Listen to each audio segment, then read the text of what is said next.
Student, मैं हूं सिद्धार्थ किरण और आप देख रहे हैं श्रीमुखी पॉइंट। आज की इस वीडियो में हम लोग यूनिट 6 के थर्ड टॉपिक के ऊपर बात करने वाले हैं, जो है मेजरमेंट ऑफ कार्डियोवैस्कुलर फिटनेस। ठीक है, यहाँ पर हम लोग जो बात करेंगे वो होगा कि मेजरमेंट ऑफ कार्डियोवैस्कुलर फिटनेस, यानी कि कोई भी एक जो इंसान है वो कार्डियोवैस्कुलर वे में कितना वो स्वस्थ है, कितना फिट है। ठीक है, यहाँ पर कार्डियोवैस्कुलर फिटनेस को मेजरमेंट करने के लिए दो टेस्ट यहाँ पर है। पहला है कि हार्वर्ड स्टेप टेस्ट और दूसरा है रॉकफोर्ड टेस्ट। रॉकफोर्ड टेस्ट को हम लोग रॉकफोर्ड 1 माइल टेस्ट भी बोलते हैं। ठीक है, सबसे पहले यहाँ पर हम लोग जानेंगे कि आखिर कार्डियोवैस्कुलर फिटनेस क्या होता है, और इस वीडियो में सिर्फ हम लोग हार्वर्ड स्टेप टेस्ट के बारे में पढ़ेंगे। मेरा जो नेक्स्ट जो टेस्ट है रॉकफोर्ड 1 माइल टेस्ट, ये आप अगले वीडियो में देख पाओगे। ठीक है, उसका लिंक मैं डिस्क्रिप्शन में डाल दूंगा। ठीक है, सबसे पहले ये जानते हैं कि कार्डियोवैस्कुलर फिटनेस होता क्या है। मैं यहाँ पर दो डिफिनेशन मैंने यहाँ पे लिखा है। पहला है कि it is the capacity of the cardiovascular system. क्या है capacity of the cardiovascular system? Cardiovascular system में हमारे 3 बॉडी ऑर्गन्स आते हैं, 3 बॉडी पार्ट्स आते हैं। पहला है कि हार्ट, लंग्स एंड वेसल्स, यानी कि कैपेसिटी किसकी है?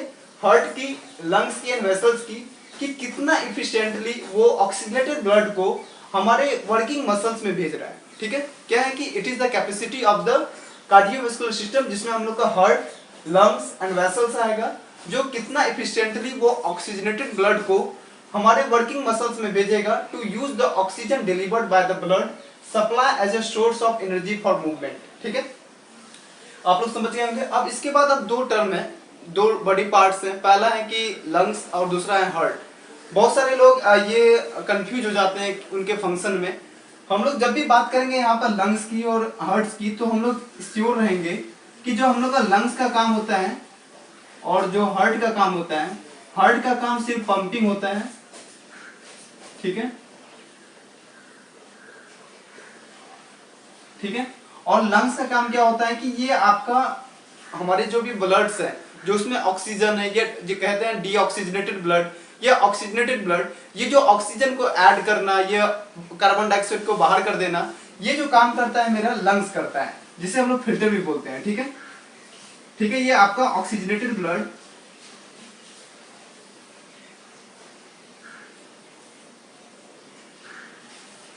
ये डीऑक्सीजनेटेड ब्लड के लिए रिस्पॉन्सिबल होता है। ठीक है, ठीक है, ये चीज क्लियर है कि आपका जो हार्ट है ये आपका सिर्फ पंपिंग करेगा, यानी कि अगर मान लो कि हार्ट से, ठीक है, ऑक्सीजनेटेड ब्लड आ गया, ठीक है, उसके बाद उसको पंप करके हमको बॉडी के सारे पार्ट्स में भेजना है, बॉडी के सारे वर्किंग मसल्स में भेजना है, तो सिर्फ पंपिंग का काम हार्ट करेगा। ठीक है, लेकिन जो उसमें ऑक्सीजन को ऐड करना है, कार्बन डाइऑक्साइड को हटाना है, ये काम आपका लंग्स करेगा। ठीक है, अब छोटा सा मैं डिफिनेशन लिखता हूँ कि कोई किसी को मेमोराइज करके लिख दे एग्जाम में।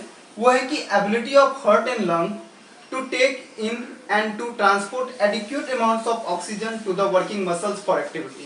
एक सिंपल शब्दों में समझते हैं कि हमारे जो कार्डियोवैस्कुलर सिस्टम्स होते हैं, जिसमें कि लंग्स, हार्ट्स और वेसल्स होते हैं, ये कितना एफिशिएंट वे में काम कर रहा है कि जो हमारे बॉडी के जो वर्किंग मसल्स होते हैं उनको सही समय पर हमारे ऑक्सीजनेटेड ब्लड जाए, ताकि वो उसको ऑक्सीजन को यूटिलाइज कर वो अपने नॉर्मल फंक्शनिंग कर पाए। ठीक है, तो ये आपका हो गया कार्डियोवैस्कुलर सिस्टम, कार्डियोवैस्कुलर फिटनेस। अब हम लोग बात करते हैं हार्वर्ड स्टेप टेस्ट के बारे में। सबसे पहले हम लोग बात करेंगे कि आखिर हार्वर्ड स्टेप टेस्ट कराने का पर्पस क्या होता है, उसके बाद किन किन इक्विपमेंट्स की जरूरत होगी, और लास्ट में इसके बाद बात करेंगे प्रोसीड्यूर के बारे में। और इस वीडियो में हम लोग एक डेटा के साथ कैलकुलेशन भी निकालेंगे। ठीक है, ताकि आप लोग अगर एग्जाम में अगर आपको कुछ डेटा के साथ निकालने के लिए दिया जाए कि उसका फिटनेस इंडेक्स क्या होगा, तो आप वहां पर फाइंड कर सकते हो।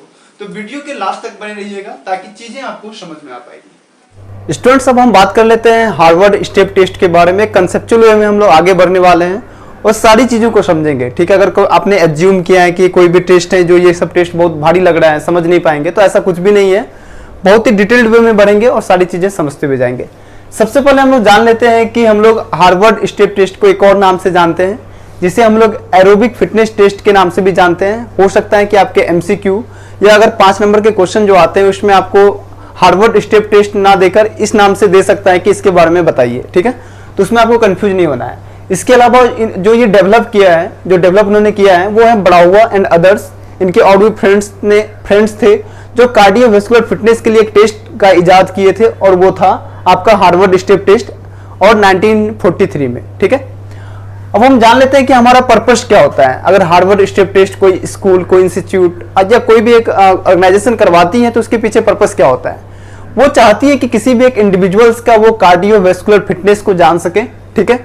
इक्विपमेंट्स क्या चाहिए, यहाँ पर इक्विपमेंट्स चाहिए ए बॉक्स ऑफ 16 इंच या 20 इंच इन हाइट, ठीक है। अगर गर्ल्स अगर ये कार्डियोवैस्कुलर फिटनेस का मेजरमेंट चाहती है, ये चाहती है कि मेरा कितना कार्डियोवैस्कुलर फिटनेस है, तो उनके लिए जो आपका बेंच आने वाला है, जो बॉक्स आने वाला है, उसकी हाइट ओनली 16 इंच होगी। लेकिन अगर कोई बॉयज या किसी मेल का अगर कार्डियोवैस्कुलर फिटनेस टेस्ट करना है तो वहां पर उनकी बेंच या बॉक्स की हाइट 20 इंच होनी चाहिए, ठीक है। इसके अलावा स्टॉप वॉच चाहिए और टेप चाहिए, ठीक है। ये 3 चीज चाहिए। प्रोसीड्यूर क्या होने वाला है, जो बॉक्स होता है जो बगल में आपको दिख भी रहा होगा, ठीक है, उस बॉक्स के आगे सबसे पहले आपको खड़ा हो जाना है स्ट्रेट वे में, इरेक्ट पोजीशन में, ठीक है। उसके बाद after getting command go athlete steps up and down on box eight a rate of 30 steps पर मिनट, ठीक है। यहाँ पर पहले आपको कुछ चीजें जाननी है।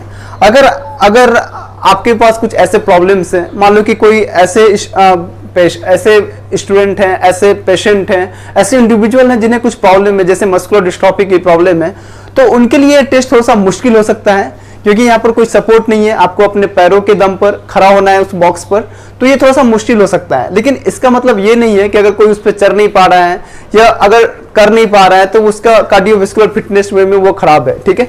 तो अगर मान लो कि मैं यहाँ पर बॉक्स बनाऊं, ठीक है,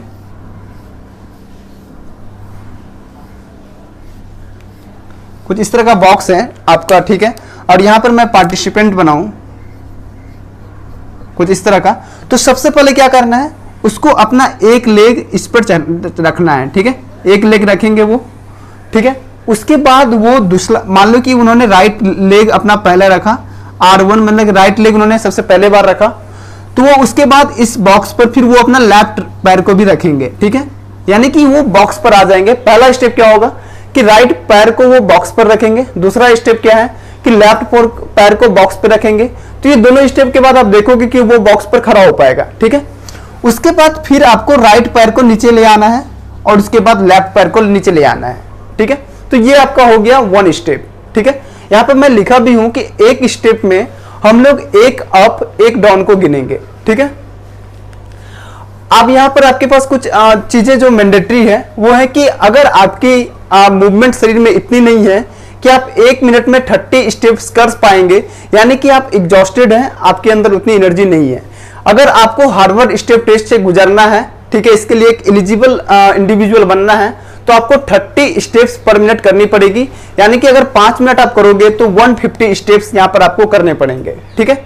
लेकिन मैं एक चीज बोल भी दिया, अगर कोई चल नहीं पा रहा है, कर नहीं पा रहा है, इट डजंट मीन कि वो कार्डियोवैस्कुलर वे में वो स्वस्थ नहीं है या उसके कुछ इश्यूज हैं, ठीक है, ठीक है। तीसरा पॉइंट है कि ये कुछ छूटा हुआ है कि stop watch should simultaneously switched on at the start of stopping, ठीक है। मान लो कि वो जो इंडिविजुअल था वो स्टार्ट है, ठीक है, तो स्टॉप वॉच जैसे स्टार्ट करेंगे उस बंदे को, उस पर्सन को अपना स्टेप अप स्टेप डाउन का जो ये काम है वो स्टार्ट कर देना है, ठीक है।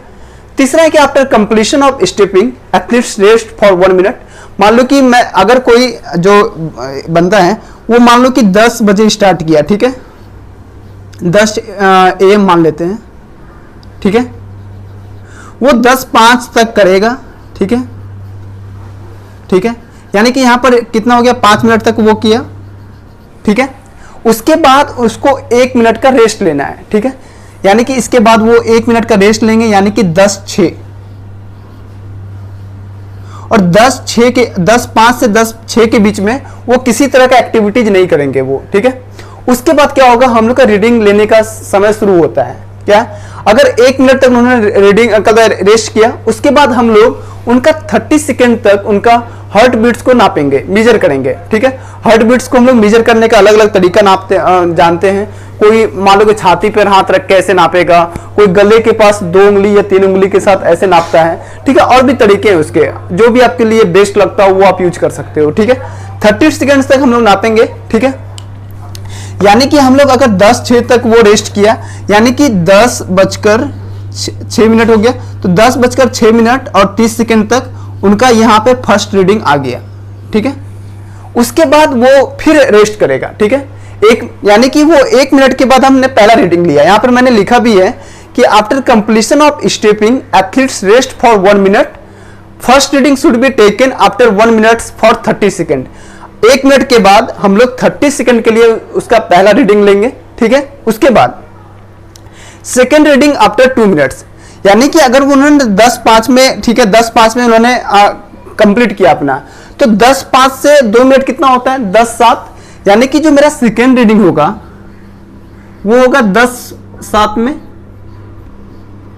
ठीक है।